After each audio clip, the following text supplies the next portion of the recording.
Visite du président Tebboune en France, Alger impose son tempo. La visite du président de la République en France fait l'objet de minutieux préparatifs au cours desquels l'Algérie a émis 5 conditions que la France doit satisfaire pour garantir le succès de cet événement. Un communiqué de la présidence de la République a annoncé que le président Abdelmadjid Tebboune a échangé, dimanche, dans un entretien téléphonique, les vœux avec le président de la République française, Emmanuel Macron, à l'occasion de l'avènement du Nouvel An.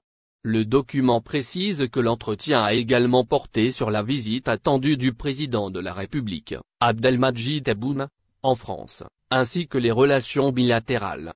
Il faut préciser dans ce cadre, que la visite d'État la plus prestigieuse sur le plan protocolaire, que devra effectuer Abdelmadjid Tebboune en France, bute sur des conditions fixées par l'Algérie. Cette dernière veut assurer les meilleures conditions de réussite à cette visite au cours de laquelle, plusieurs dossiers sensibles seront discutés. Dans le même cadre, il faut rappeler que cette visite était programmée pour le mois de mai dernier avant qu'elle ne soit reportée à juin puis ajournée en raison des manifestations qu'avait vécues la capitale française lors des contestations du projet de loi sur les retraites. Dans un entretien diffusé, mercredi 28 décembre au soir, sur AT, une émission de la chaîne qatari à Al Jazeera, le ministre des Affaires étrangères et de la communauté nationale à l'étranger, Ahmed Attaf a indiqué que la visite du président Tebboune en France fait l'objet de minutieux préparatifs tout en rappelant que l'Algérie a émis 5 conditions que la France doit satisfaire pour garantir le succès à cet événement. Dans ce sens il a cité les dossiers relatifs à la mémoire, à la mobilité et la libre circulation, à la coopération économique, aux essais nucléaires français dans le Sahara algérien, ainsi qu'à la restitution de l'épée et du burnou de l'émir Abdelkader. Dans ses réponses il a souligné qu'à l'heure actuelle les conditions pour programmer cette visite ne sont pas réunies. L'Algérie a toujours exigé un travail de mémoire pour dépassionner l'histoire de la présence française en Algérie et pour dévoiler encore plus la nature criminelle du colonialisme.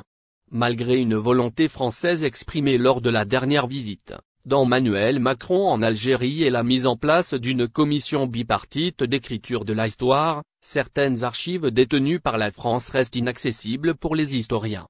Concernant la mobilité et la libre circulation, il faut rappeler que les voyages et les séjours des citoyens algériens en France sont fixés par l'accord de 1968 signé entre les deux parties.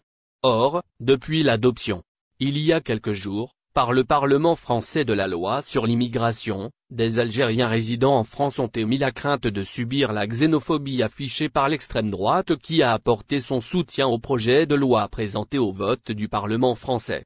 Concernant la coopération économique, la partie algérienne espère voir les entreprises françaises plus engagées dans des secteurs productifs et créateurs de l'emploi. Sur le plan de la reconnaissance de la responsabilité de la France dans les dommages causés par les essais nucléaires dans les régions de Regan et Yniker de 1960 à 1966, l'Algérie veut voir non seulement la France reconnaître sa responsabilité dans les dommages causés à l'environnement et aux populations de la région et aussi à verser des dédommagements pour les nombreux torts relevés par les scientifiques et les historiens.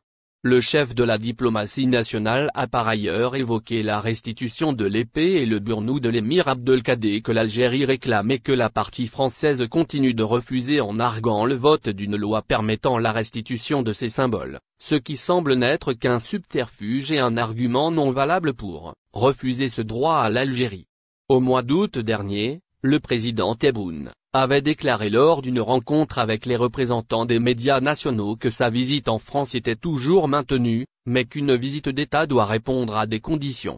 Des conditions qui ne semblent pas être réunies aujourd'hui. Le Royaume multiplie les actes hostiles à l'Algérie, le Maroc, un voisin belliciste. À défaut de pouvoir influer sur le cours des événements, le Maroc joue les troubles faits. Sur les dossiers du Sahel, le royaume chérifien veut s'aborder les efforts internationaux visant à normaliser la situation au Mali, Niger et Burkina Faso. Le tout au détriment de l'Algérie. Cela fait quelques jours que les relations algéro-maliennes sont au plus bas. Les autorités putschistes de Bamako ont peu apprécié la venue à Alger de leaders du mouvement Azawad, partenaire des accords d'Alger, et ont convoqué l'ambassadeur d'Algérie à Bamako. L'Algérie a fait de même et a même rappelé son représentant pour consultation. Quelques semaines auparavant, Au mépris des accords de paix et de sécurité d'Alger, les troupes maliennes, appuyées des mercenaires de Wagner, avaient pris des villes du nord, dont Kidal, provoquant des exodes parmi les populations locales. C'est la plus grave crise diplomatique entre les deux pays voisins depuis le double coup d'État de 2020 et 2021. Au même moment, les relations se sont tendues également, mais à une moindre intensité, entre l'Algérie et Niamey. Le Niger a multiplié les revirements vis-à-vis d'Alger, qui a pourtant proposé ses bons offices à plusieurs reprises. Mieux, l'Algérie a été l'un des rares pays de la région à plaider pour la primauté d'une solution politique au détriment d'une intervention militaire pour régler la crise née du coup d'État de juillet 2023. Cela n'est probablement pas dû au hasard. Avant-hier dimanche, le ministre marocain des Affaires étrangères, Nassé Bourita, a reçu ses deux homologues des deux juntes au pouvoir à Bamako et à Niamey. Les deux ministres ont remercié le royaume chérifien, à qui ils ont même attribué un rôle imaginaire de médiateur, dans une zone dans laquelle Rabat est quasiment absente et où elle n'exerce aucune influence, si ce n'est la présence de quelques sociétés de services et d'agences bancaires, sans réel impact sur les économies locales. Mais cela n'est pas tellement grave. Le plus incompréhensible et surtout dangereux est sans doute d'autres actions, visant carrément et clairement la stabilité de l'Algérie. Outre des pages sur les réseaux sociaux critiquant sévèrement notre pays, des activistes, sans doute virtuels pour leur écrasante majorité, lancent des appels à la sédition visant des populations du Sud, tandis que d'autres s'occupent d'appeler à des manifestations devant les ambassades algériennes de par le monde. Cela rappelle les interventions intempestives de l'ambassadeur du Maroc aux Nations Unies. Ces pratiques montrent à quel point les appels marocains visant à tendre la main à l'Algérie sont faux et ne sont jamais sincères. Bien au contraire, leur but est de masquer la véritable face d'un royaume belliciste, qui se cache derrière une fausse fraternité pour s'attaquer à son grand voisin de l'Est.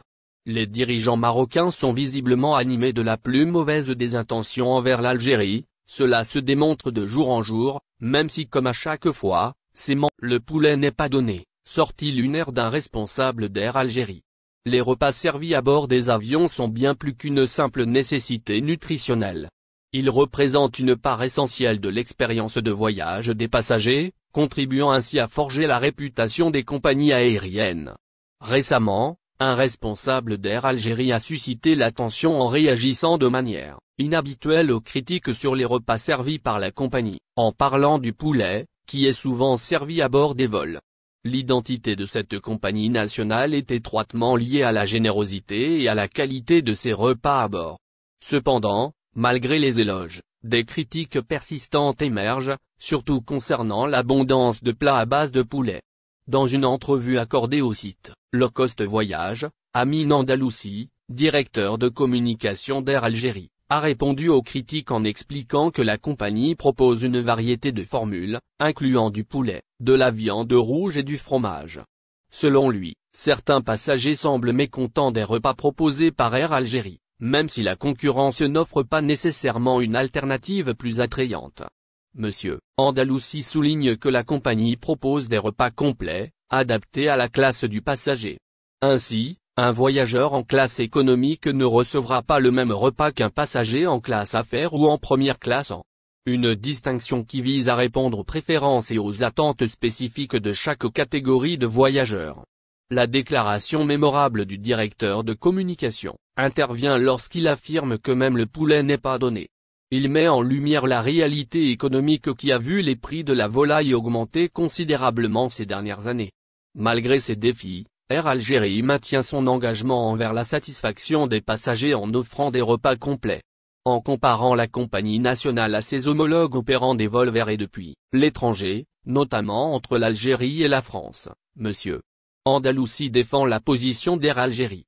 Il souligne que, contrairement à d'autres compagnies, Air Algérie demeure la seule à offrir un repas complet à tous ses clients, indépendamment de la classe de voyage.